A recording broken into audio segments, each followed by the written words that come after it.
Take your seat, please. So that's right near to that's right. Well, let's see. Does Wolfgang have a PowerPoint? He does not. Oh, you know, I have.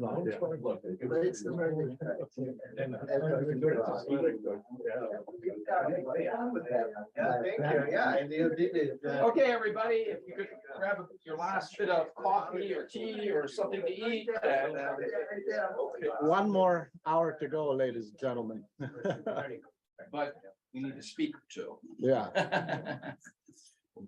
where did he go? Huh.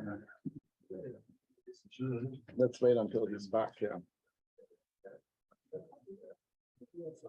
Well, I'll get started anyway, since I have a couple of housekeeping matters. Michael Burry wants you to know those who are funded by Bundesliga will hear from him for the reimbursement of your flights, okay? So don't worry, those who are funded through the Bundesliga Foundation will get their reimbursements. So that's number one. And then number two, it's also on behalf of Michael Burry and me.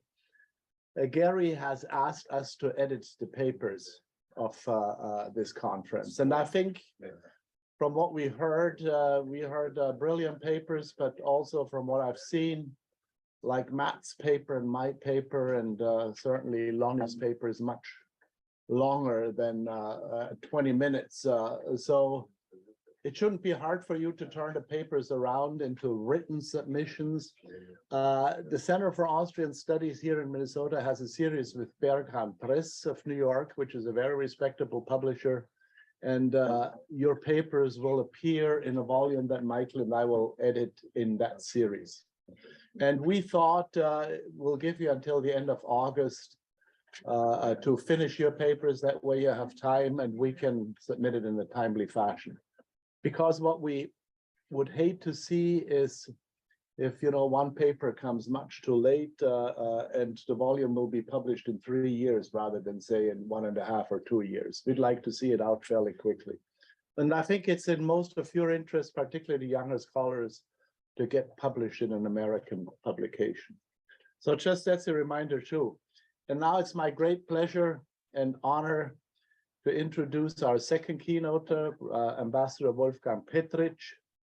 And you wouldn't believe it, I've prepared a long sort of introduction of him, but I left it at home. But I remember, I remember his life very well. And of course, you also have what was sent out through the center. So there is a long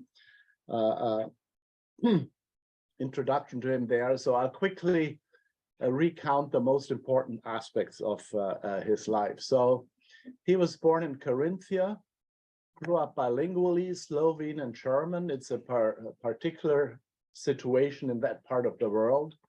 But that later on in his diplomatic career, as we'll hear, helped him greatly.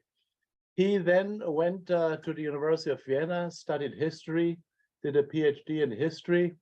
And then, as Lonnie Johnson reminded us, of course, he was, if you will, a postdoc at the University of Southern California, a Fulbrighter. So a distinguished career in his education. And I asked him, how did he learn French? Well, he just went to Paris and learned it. So then he did the entrance exam into the Foreign Service, the préalable, which is very difficult. And he obviously sailed through that and started a brilliant career in the Austrian diplomatic service. He was posted in the Austrian Press and Information Service in New York. Now it's in Washington, but at his time in the 1980s, it was in New York. That was one of his first jobs. But he also had worked, of course, on the staff of Chancellor Kreisky, and that's, of course, important for our considerations here. So a stint in Chancellor Kreisky's office, and he went along with him to such, Kreisky didn't go to Cancun, we heard, but he did, Wolfgang did, and he went along with him, I think, on that visit where he saw Ronald Reagan. So after that, he, I would say, in the 1990s, moved into what was his real calling, which is the Balkans region. And there, of course, his Slovenian upbringing would really help him understand the area well. He became the ambassador to Yugoslavia, was it Serbia? It was still Yugoslavia, yeah. Yugoslavia, Serbia, Montenegro. Right. Okay, so sort of his real calling. And then he became an envoy, special envoy and chief negotiator at the Kosovo peace talks at Rambouillet and Paris. And then 1999 to 2002, probably his most important posting, he was the international community's high representative in Bosnia and Herzegovina. Sort of established him as a real authority in that part of the world.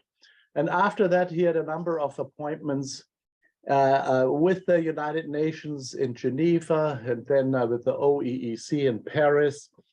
And then he retired, and this, I think, is a very important part of his career. He became involved in many boards.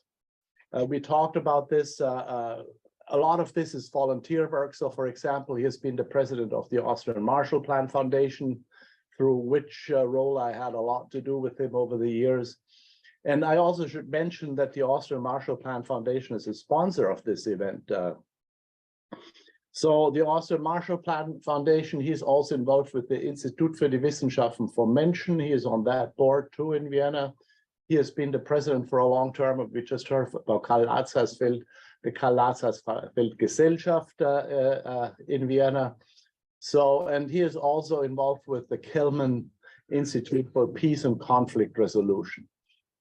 When he finished his diplomatic career, he also spent a year at Harvard as the Schumpeter Fellow at Harvard University, and then later on spent some time at the University of California in Berkeley, where he taught. So you see, he has many roles as a diplomat, as involved in, I guess you could call it civic life in Austria in very important positions. He is also a much acclaimed author of many books, just most importantly, to mention here his Kreisky biography, which is like in a 6th printing. This is sort of his masterpiece, but more recently he did a book called Epochenwechselnd unser digital-autoritäres Jahrhundert, talking about very important stuff, authoritarianism and digitalism in our times. I won't end it here yet, just a brief anecdote. His colleagues, Christian Prosel, with another colleague of his, published a book on Austrian diplomatic careers. And it's very interesting what's in that book. He mentions, amongst other things, that 3 generations of Petritsch's were involved in the Balkans. So he was the ambassador there, and his father had fought in World War II in the Balkans, in the German army. And his grandfather had fought for the Austro-Hungarian army in the Balkans during World War I. And he visited a stronghold, a castle, I can't remember its name, where his grandfather was imprisoned at the time. And he visited it when he was ambassador, together with Peter Handke, the Nobel Prize winning Austrian author who is also from Carinthia.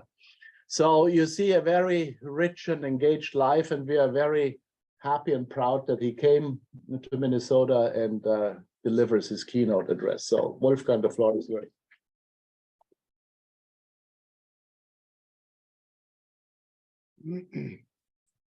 Thank you very much. Now, I have to admit, this is not going to be a keynote.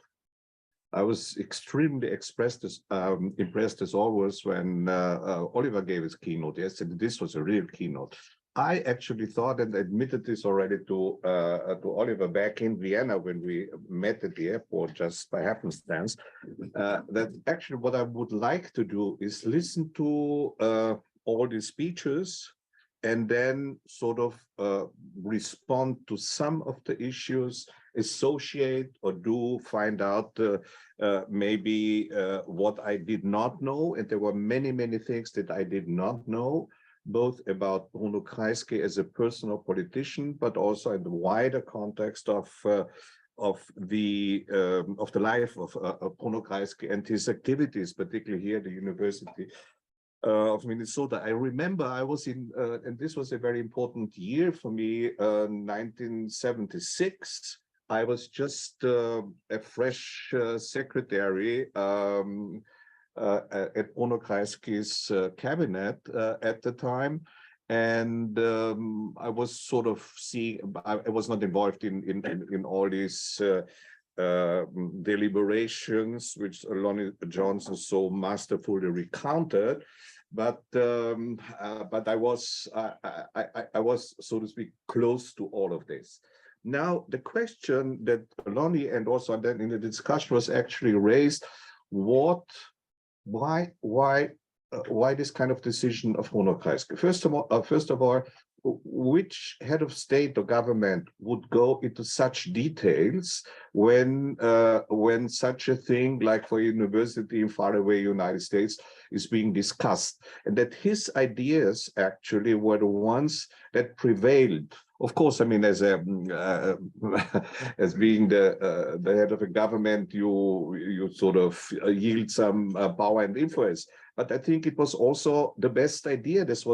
Which was around at the time in this broad deliberations. So I really want to thank Howard, of course, very much, and also that with the Potsdieber, Michael Burry, that we could sort of team up and organize and finance this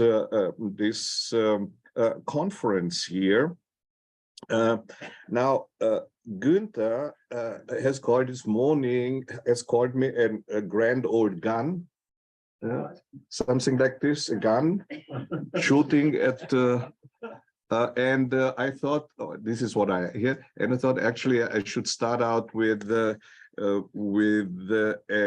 episode where yesterday Oliver spoke about the Mann ohne Eigenschaften, and that Bruno Kreisky took this book with him into on his way to Sweden via Denmark at the time. Actually, one day I do not remember now which day it was. I should have put it down, but I never kept the diary. Yeah. Bruno Kreisky sort of mentioned to me of that. Well, actually, you know why I did take this book with me? Because that was the only one that fit into the pocket of my new coat. So there several things are. Maybe this is an urban legend by himself. Yeah. At the same time, he told me actually that that his favorite writer is actually Leo Perutz. Oh yeah. I don't know who knows Leo Perutz, yeah. And nachts unter der steinernen Brücke was actually, I was wondering, now you still don't know, of course, is this now true or not? But one thing is absolutely true. Bruno Kreisky was an aficionado of books, of novellas, whatever. And he had excellent relations with the young, particularly with the young writers. And they were mostly left-wing, like Peter Turini, who was a communist at the time, and Gerhard Roth, who just recently died. So he was actually a man of books, and this, in my opinion, puts him also in a way, maybe this is trivializing, into the tradition of his Jewishness, if I may say so. And we have spoken about this, and you were absolutely, Daniel, impressive with your presentation. And of course, we had long talks in Vienna many years ago about Bruno Kreisky's complex personality. I believe, and I'm here about to talk about, of course, about his foreign policy. That was his lifelong compassion, to say so. That his upbringing, the last years in the Austro-Hungarian monarchy, that he reflected on this actually was very much impressed on him. And later on, I remember when we were talking about actually what is Austria? Austria, it is a German-speaking country. Austria is a country that was once part of a much bigger imperial power, and the nationalism which had such a bad influence in Austria and still has in many ways.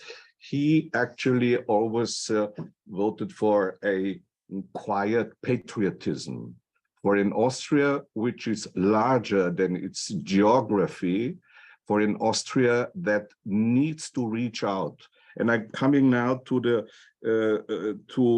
in order to assess his legacy, actually to two issues or two caveats actually.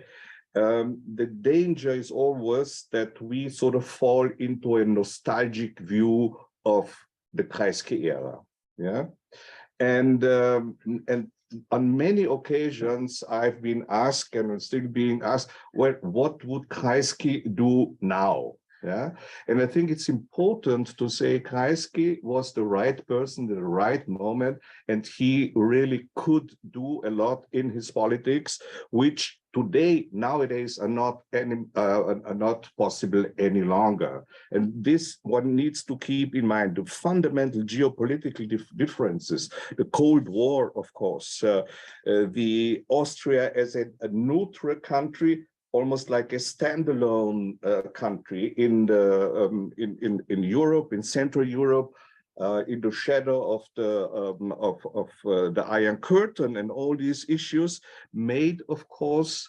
Kreisky's or informed and formed Kreisky's foreign policy very much. Yeah. So you have this kind of personal biographical issues. You have, of course, the experience with two dictatorship, the Chancellor dictatorship, Austro-fascism. We say now we have Kanzler dictator, I guess we are saying, where he spent imprisoned for 1.5 years, and then of course the Nazis, yeah. So and then exile, which clearly was a very important part of his early education, yeah, so to speak.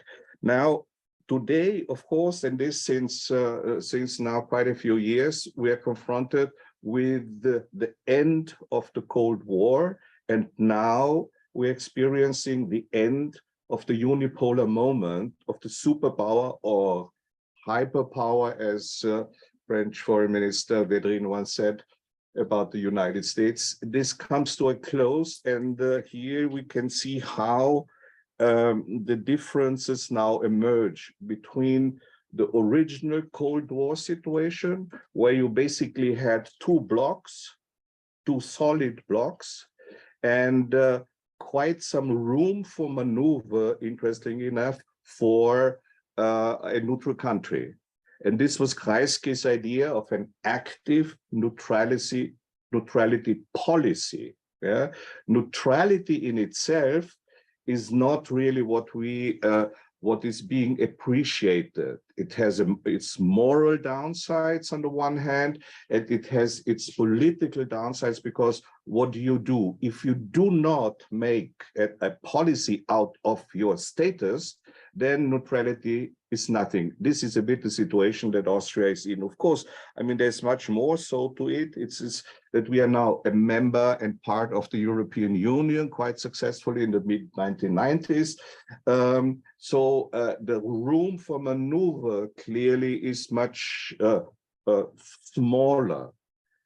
Foreign policy for a country like Austria these days needs to be conducted within the broader framework of the European Union.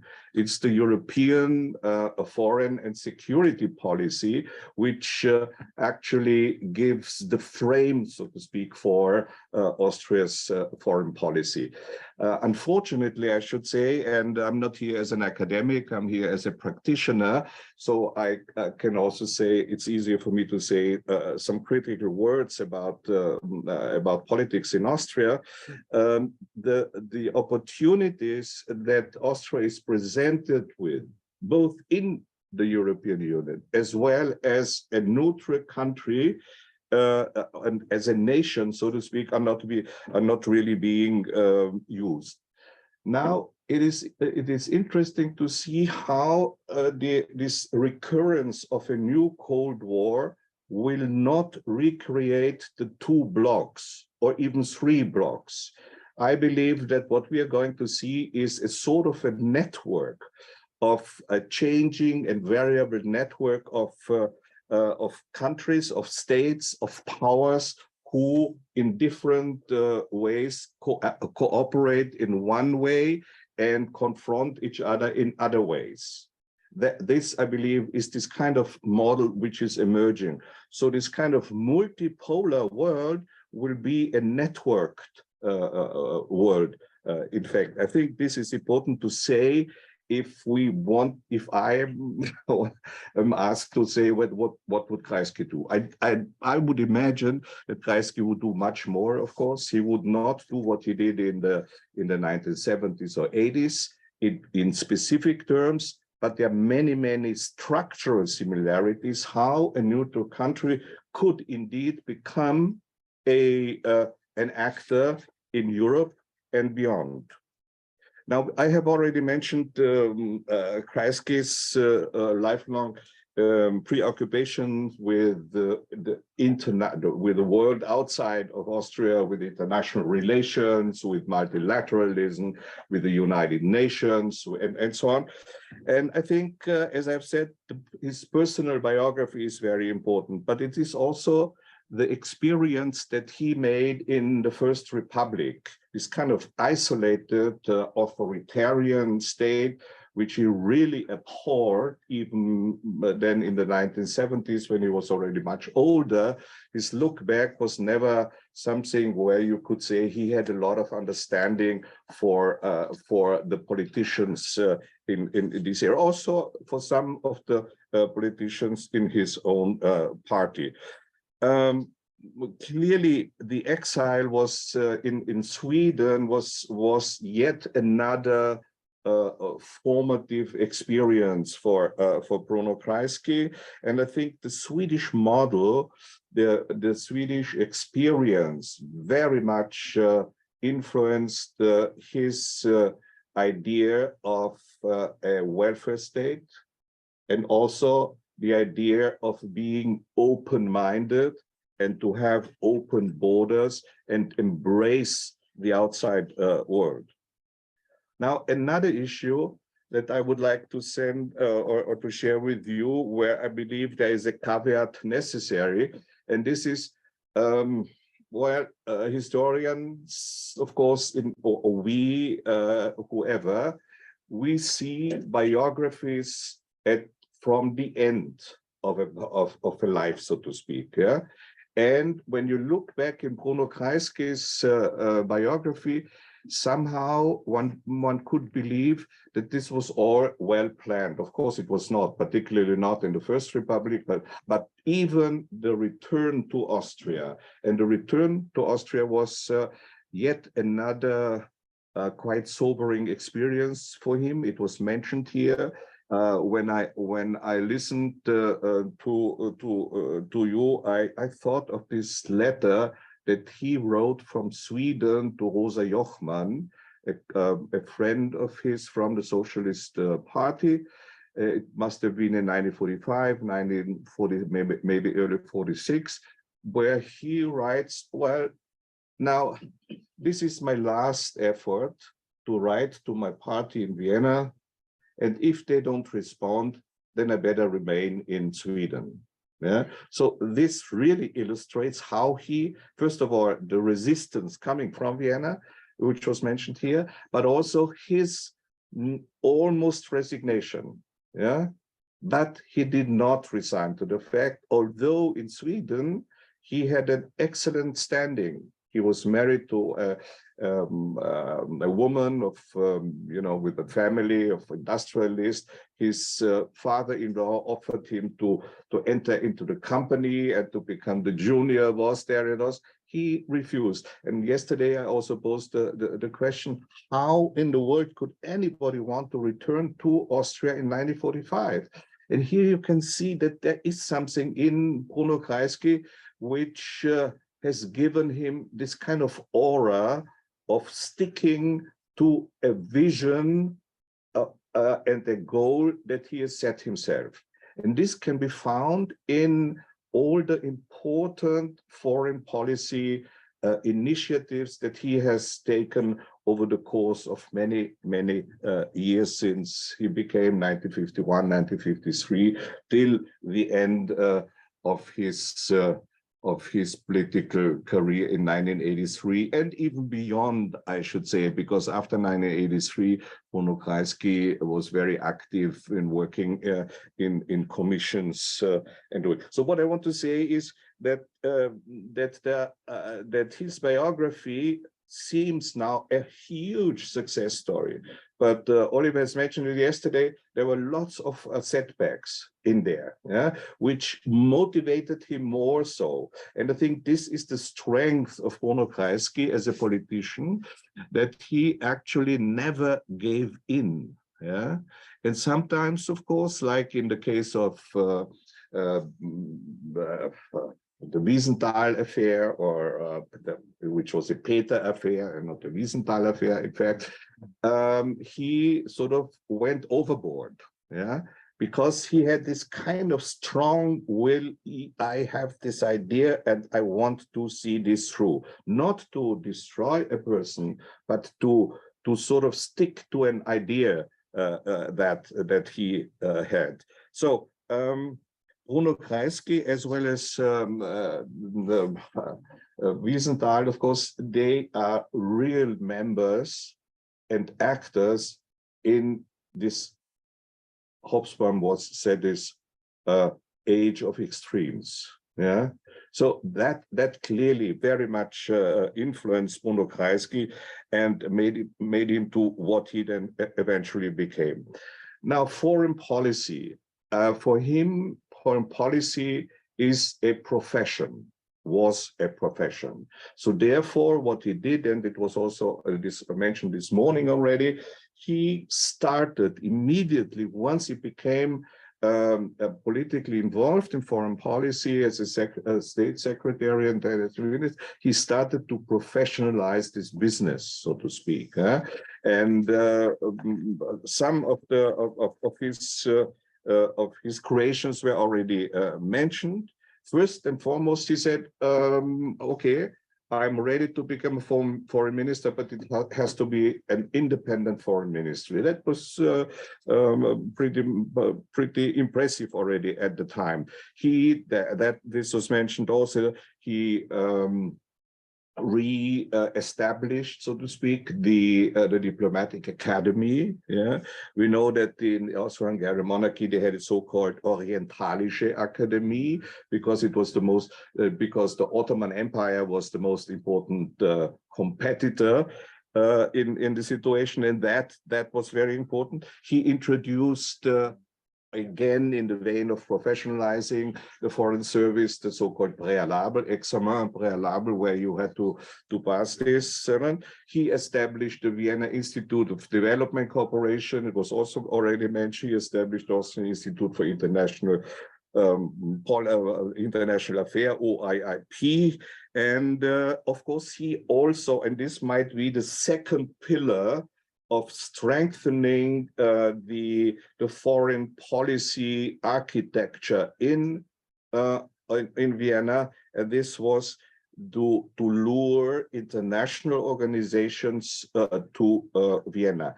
That was done under Bruno Kreisky in a much more systematic and in a much more professional way. And by the way, the former ambassador to Washington, Thomas Klestil, who later became our federal president of Austria, he was although he was a conservative, former secretary to Federal Chancellor Klaus, he was instrumental in organizing the establishment of the International Center in Vienna, and then also with a huge controversy, which in the mid-1970s was about the construction of a conference center at the United Nations.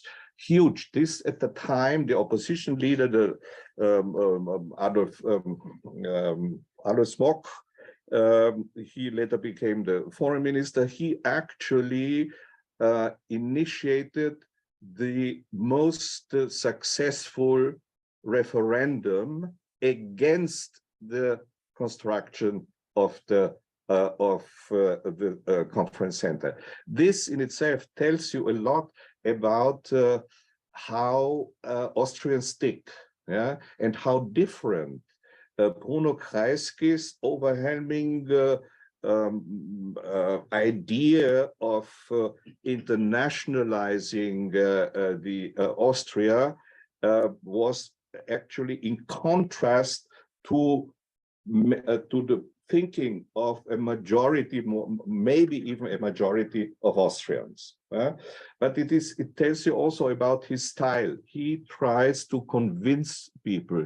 He tried to argue in favor of something which did not even have a majority, or which was maybe another politician would have said, well, no, I'm looking more, I see there's no majority, it's not very popular, so I don't do it. I think that's important to keep in mind, because it's very characteristic for Bruno Kreisky's style of work.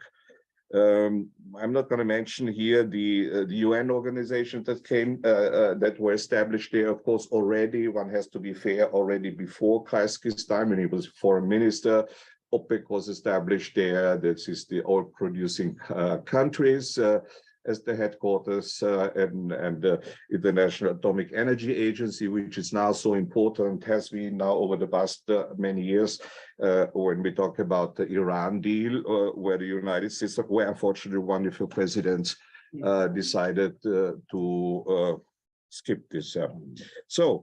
But it was also this in this sense of modernizing the country. Bruno Kreisky, at the height of the Cold War, in the early 70s, established and helped establish the International Institute for IASA, for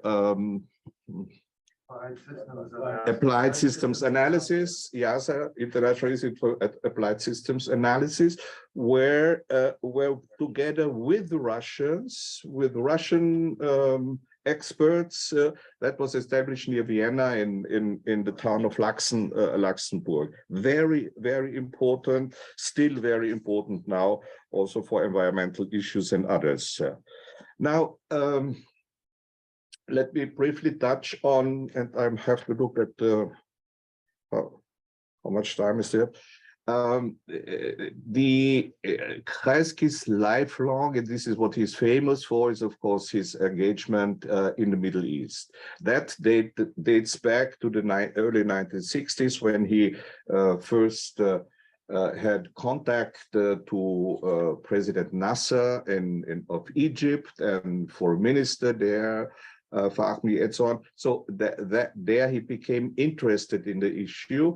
And then in the early 1970s, and much was already said here by Daniel, about this kind of, how should I say, build-up of tensions and conflicts between Israel and Austria, or more precisely between Bruno Kreisky and I wouldn't even say every politician in Israel. I think it's important to see that Bruno Kreisky had excellent relations with the so-called peace camp, Peace Now at the time. I mean, it sounds kind of ancient history when we talk about such expressions and such movements.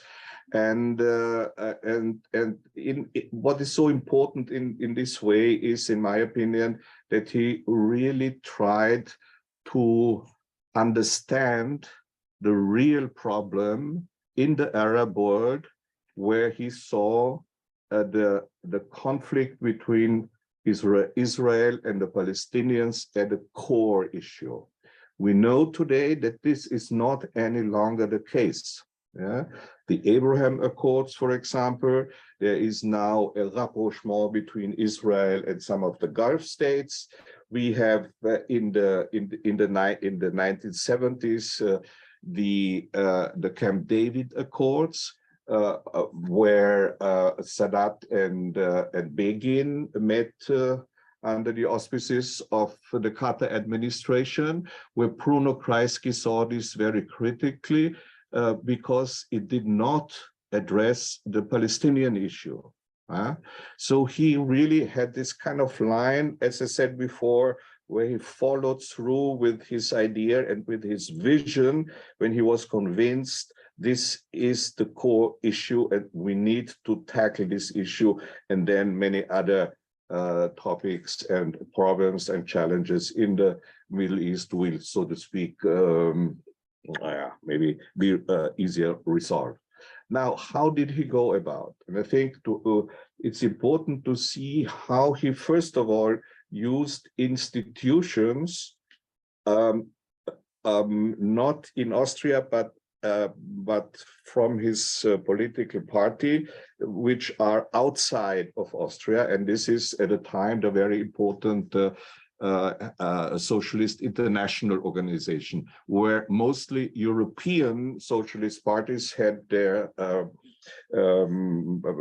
were working together in this organization, and Austria always had quite an important say in this organization. Already his predecessor, Vice Chancellor Petermann, was president of the Socialist International. Bruno Kreisky came in there, and there a reunion with an important partner from the time of the exile in Sweden, and this was Willy Brandt, sort of resurfaced and became together with Olof Palme, and from time to time also Felipe González from Spain, something of a group of European social democrats who looked into issues of relevance, of pertinence for the 1970s.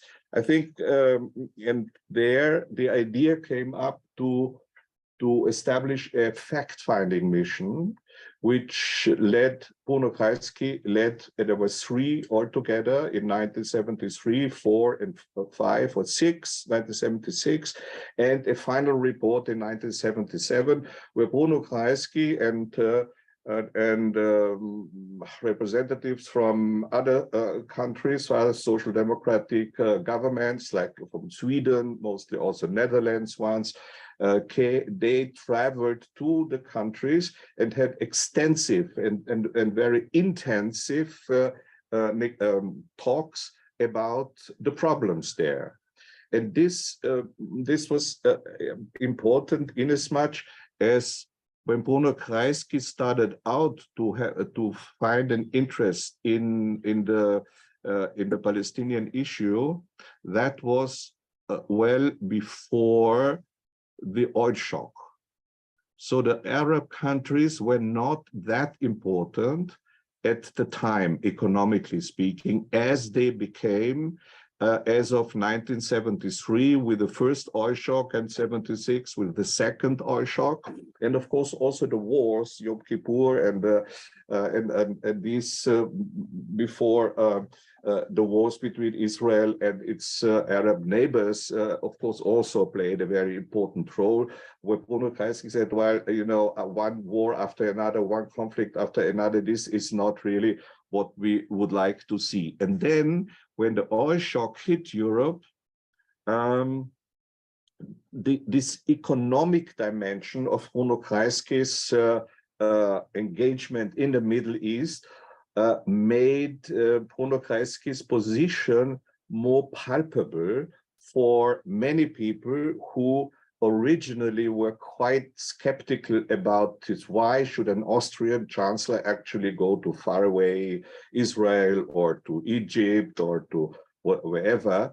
to the Gulf countries, and what is he actually doing there. So here you can see how, and this is what I wanted to illustrate when I say that biographies, they look from the end, they always look quite logical, but of course it was not. Bruno Kreisky got engaged in the in the Palestinian issue because he wanted, he was basically motivated by a human rights issue, by the socialist position and principles. You stand on the side of the oppressed, and all these issues were rather abstract, were rather socialist or left-wing, but it was not really a pragmatic stand. Later on, with the oil shock, this then became much more realistic, that we need to do, that Europe needs to do something in order to stop the conflicts in the Middle East. Now, maybe I should give you two more examples in the foreign policy where I believe Bruno Kreisky really employed a very creative and very original policy, and this is in the neighborhood policy. Where after 1945, when the Iron Curtain came down, 1948, when the communist bloc was established, relations between Austria and its Eastern European and Southeastern European countries were at a low, really, to say. So for Bruno Kreisky, it was important to establish his own Ostpolitik. He never called it Ostpolitik. This was what Willy Brandt did for Germany. But it was, he called it more like a neighborhood policy in order not to sound too grandiose. But what he did was really trying to establish pragmatic relations with the communist countries from Hungary, Czechoslovakia, Poland, and also the German Democratic Republic. Yugoslavia was important because the conflict about the Slovenian minority in Carinthia, in the southern province of Austria, there it was important to try and establish better relations, in spite of this simmering conflict there. And Bruno Kreisky had a very good relationship with Tito. We know that Tito used to work in Austria, in Wiener Neustadt, in the factory. He fought in World War I also, then became a communist in Moscow, and so on. The rest is history. But it was this relationship, actually also speaking German, communicating in this language was important. So that helped a lot.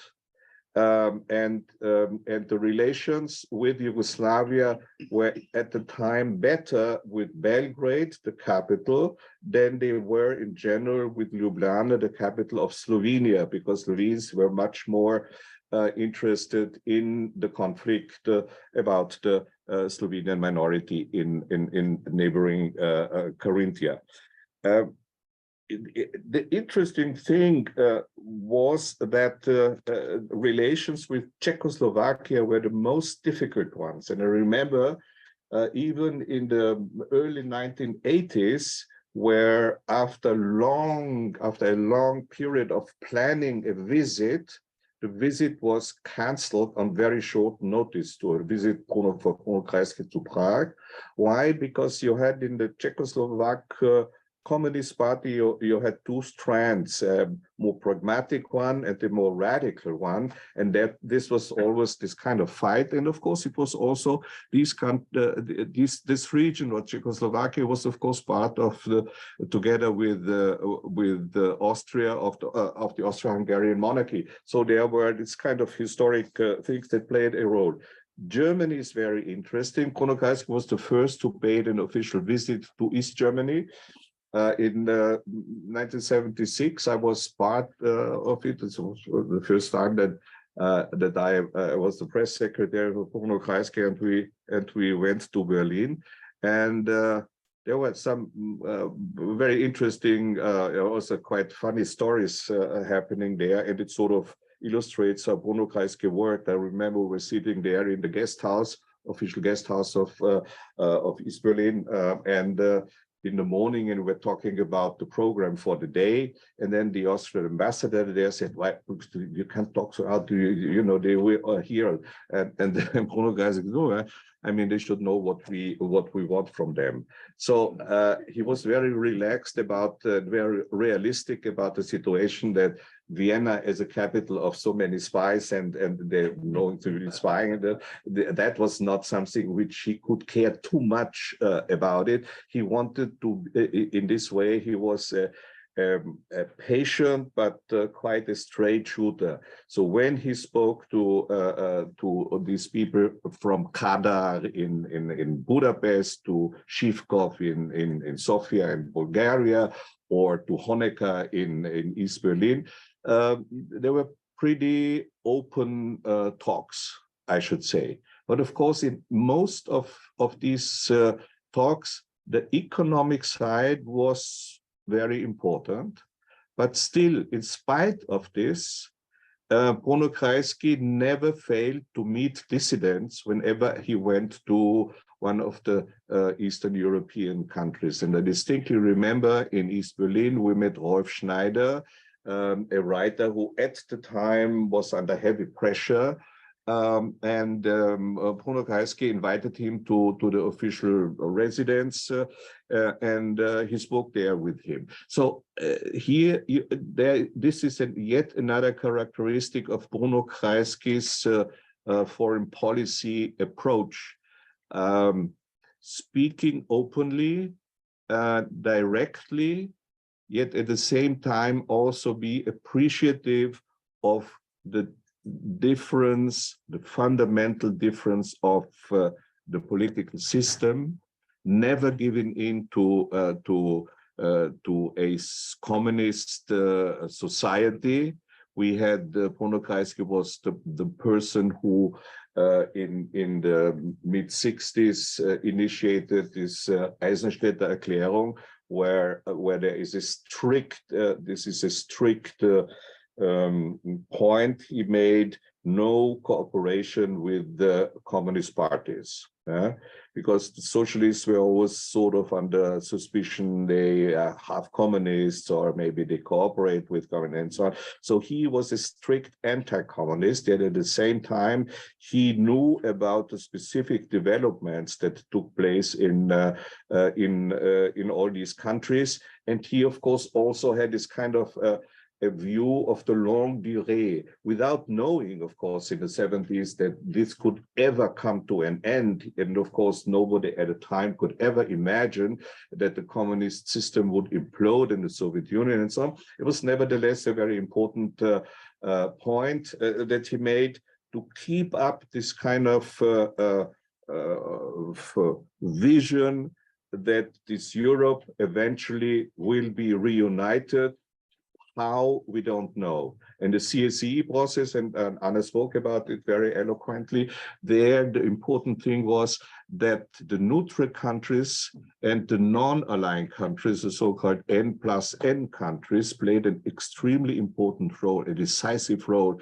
And I should say that this age of détente, of course, gave the largest room for maneuver for a neutral, a relatively small country. And the CSCE process was actually a God-given for Bruno Kreisky, because there he could realize all his visions and use all his tools, diplomatic tools, in order to be successful for his country, and at the same time, of course, also bridging this iron curtain and making it durchlässig, so that we could see eventually, maybe he thought at the time that a certain degree and modicum of normalization would set in, and we would have a Europe which is not united, but which can deal with each other across this line of separation. I think I should stop here because the time is running when you're having fun, but I think we can have questions, comments, whatever. Thank you so much. Running while you were having fun. That's the key word here. Thank you very much, Ambassador Petritsch, for a very enlightening sort of summary, really, of the conference. Let me correct you on one thing. I'm sure I didn't say you were a grand old gun. If I said something as you were a grand old man, because that is a phrase in the English language. I think I said Oliver and Ambassador Petritsch are grand old men of Kreisky studies, because I talked about the generational approach to Kreisky studies, because we had 3 young Kreisky scholars this morning giving papers, and I give a lot of credit here to Oliver because he was the mentor of Elisabeth Röhrlich, who we invited to be here. She wrote an important study of Kreisky's forum